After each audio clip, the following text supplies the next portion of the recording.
Hola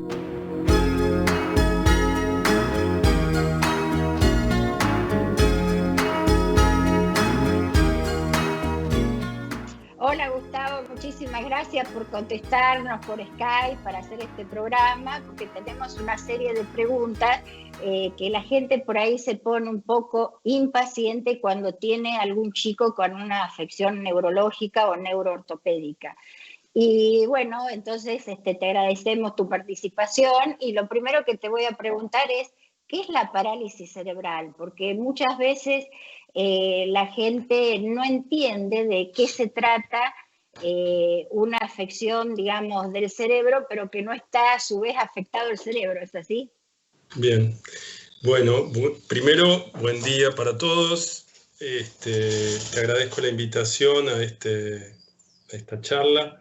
Básicamente, la parálisis cerebral es un conjunto de enfermedades en donde de inicio se ve afectada un grupo de células neuronales en el cerebro, en el encéfalo, y tienen múltiples orígenes, ¿sí? Puede tener origen genético, puede haber causas prenatales, puede haber causas en el momento del parto o posterior al momento del parto que generan esta enfermedad. Entre ellas, causas infecciosas o secundarias a tóxicos.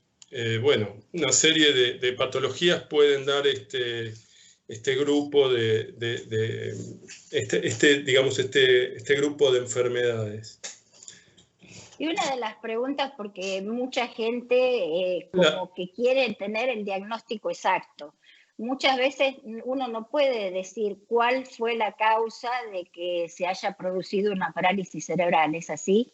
Es verdad, digamos, al día de hoy hay un grupo, digamos, una mínima parte, pero una parte al fin, de pacientes con este diagnóstico de parálisis cerebral que no es posible encontrar la causa específica.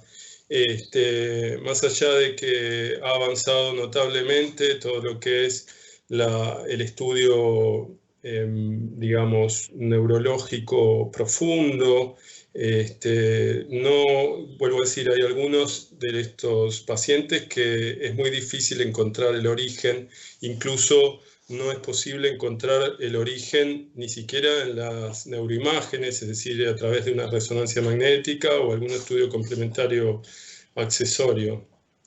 La realidad es que esta enfermedad, insisto, produce una lesión aguda y definitiva, no progresiva en general, de la primera motoneurona central, en la mayoría de los casos, y a partir de ahí se desencadenan una serie de manifestaciones clínicas, como son la espasticidad o el aumento del tono muscular o el trastorno a nivel del tono muscular, que puede variar desde la espasticidad, o sea, la contractura fija de los músculos, hasta trastornos variables del tono, como son la distonía.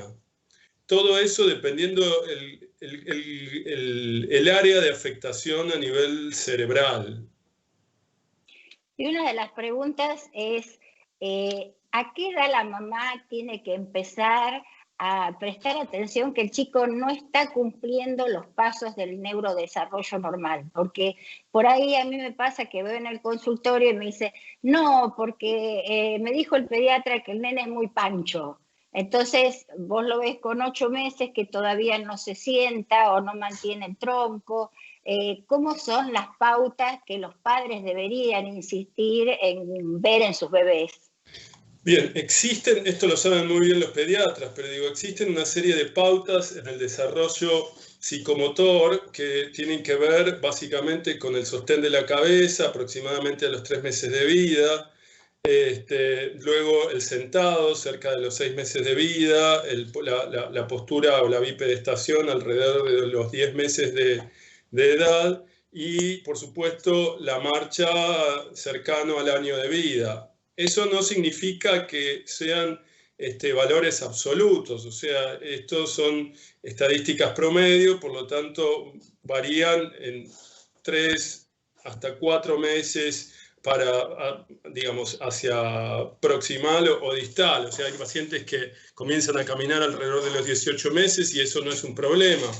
Pero la realidad es que existen una serie de parámetros desde el punto de vista clínico que nos pueden advertir respecto de estas cuestiones. Por supuesto, también, más allá de las cuestiones que tienen que ver con el retraso en las pautas psicomotoras básicas y generales, también hay que analizar, y para eso digamos, hay que hacer una evaluación médica mucho más detallada, hay que valorar, vuelvo a decir, los reflejos osteotendinosos, hay que valorar si el paciente al examen físico tiene alguna deformidad o alguna macrocefalia o aumento del volumen cerebral, o al contrario, una disminución del volumen cerebral, si tiene alguna alteración en los reflejos, como dije, aumento del tono o incluso disminución del tono en los primeros meses de vida, si el paciente es demasiado pasivo,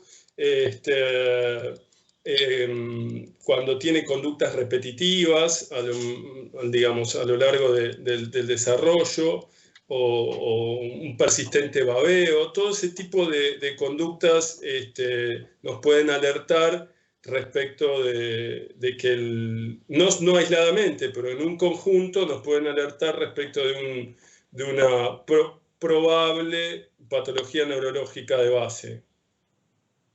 Y otra de las preguntas es, vos recién hablabas del tono muscular. ¿Hay parálisis cerebrales también hipotónicas que no tienen tono muscular directamente?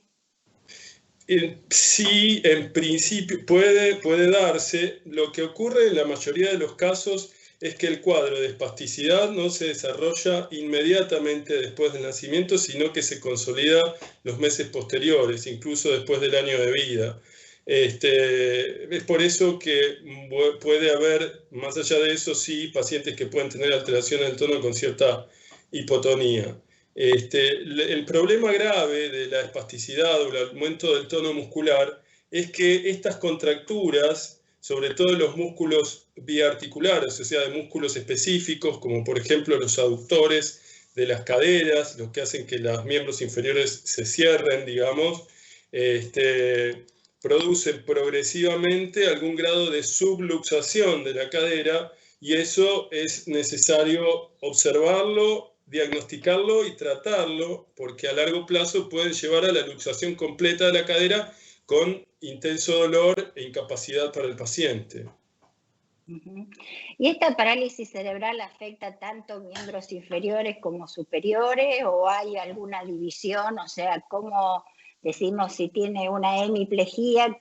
¿De Claro. qué estamos hablando, por ejemplo? Por supuesto que desde el punto de vista médico nosotros clasificamos este tipo de enfermedad de acuerdo a la afectación regional. O sea, aquellos pacientes que tienen afectación de solo un miembro, decimos que tienen una monoparesia o una monoplegia. Los que tienen una afectación de un solo lado, hablamos de hemiplegia, y cuando el cuadro es completo, que afecta los 4 miembros, tanto los superiores como los inferiores, hablamos de cuadriplegia, y son aquellos pacientes que no logran o no tienen ningún potencial de marcha, que no pueden caminar. Este grupo de pacientes fundamentalmente son los que están más en riesgo de sufrir, sobre todo, luxaciones neurológicas de la cadera, y son en esos casos que tenemos que prestar mucha atención respecto de cómo se está desarrollando esa articulación, para lo cual nos valemos de estudios de imágenes, en este caso radiografías panorámicas de pelvis, que nos demuestran justamente el grado de congruencia de la articulación de la cadera. Para eso existen protocolos, ¿sí?, que obligan al médico tratante a estudiar esa articulación, dependiendo de los casos, pero aproximadamente el protocolo indica que hay que sacar radiografías panorámicas de pelvis aproximadamente cada 6 meses en pacientes más pequeños, y después una vez por año, para analizar justamente que la cadera persista dentro de la articulación y no se subluxe, sobre todo lateralmente, hasta salirse del lugar. Por supuesto que este desplazamiento inicialmente, esta subluxación, es silente, por lo tanto no produce dolor en el paciente, pero una vez que se consolida o que la articulación queda fuera de lugar, sí es un problema que genera mucho dolor e incapacidad en el niño. Y otra de las preguntas que nos hacían es si esto también se puede acompañar con trastornos en el lenguaje. Sí, no en todos los casos, pero hay un grupo de pacientes donde pueden tener no solo trastornos a nivel del lenguaje, sino incluso disminución del coeficiente intelectual. Todo depende, vuelvo a decir, del grado de afectación y el área del cerebro que se ve fundamentalmente afectada. En el caso de los pacientes con una diplejía espástica, que son fundamentalmente los pacientes prematuros de bajo peso, bueno, esos pacientes tienen hasta 30 veces más riesgo de sufrir una parálisis cerebral que los pacientes normales. Por lo tanto, esta entidad, la diplejía espástica, producto de la prematurez, se desarrolla porque el niño cuando es prematuro tiene una inmadurez desde el punto de vista respiratorio. Es decir, el niño tiene una capacidad limitada de función pulmonar. Y a esta edad, cuando el niño, insisto, es prematuro, la circulación terminal del cerebro es también muy inmadura y áreas límites de circulación terminal, sobre todo cercanas a los ventrículos laterales del cerebro, ante pequeños cambios de la presión arterial, generan una disminución muy importante de la oxigenación de las células cerebrales. Y esa cuestión es lo que genera, en principio, primero una falta de oxígeno y por lo tanto, en definitiva, una isquemia o una necrosis de algunas de esas células cercanas a los ventrículos laterales que corresponden, insisto, a las áreas de sustancia blanca que le dan inervación a los miembros inferiores. Entonces, a partir de ahí es que se desencadena toda la cascada de aumento del tono muscular y a largo plazo deformaciones esqueléticas que alteran notablemente la marcha. Otra de las preguntas, antes de que nos vayamos al corte, es ¿qué es lo que pasa si uno no tiene un diagnóstico? De todas maneras hay que estimular al chico, hacerle kinesiología, o sea, tratar de estimularlo lo máximo posible para que el chico empiece a tomar conductas de movilidad de esos miembros. Sí es importante el estímulo de elongación en los niños. De hecho, el niño normal necesita la actividad física constante como efecto colateral de la actividad física es justamente la elongación. Y ese estímulo de elongación es el que permite que los músculos crezcan normalmente. En el niño con espasticidad o con aumento del tono muscular ocurre que esta situación no existe espontáneamente, por lo tanto es la kinesiología la que nos va a brindar ese estímulo adicional para que el niño pueda mantener el rango de movilidad y el rango de articular normal o cercano a lo normal. En este sentido también todos conocemos que existen algunas terapéuticas, como por ejemplo la toxina botulínica, que tienen algún efecto local sobre los músculos, disminuyendo esa contractura o ese aumento de tono muscular.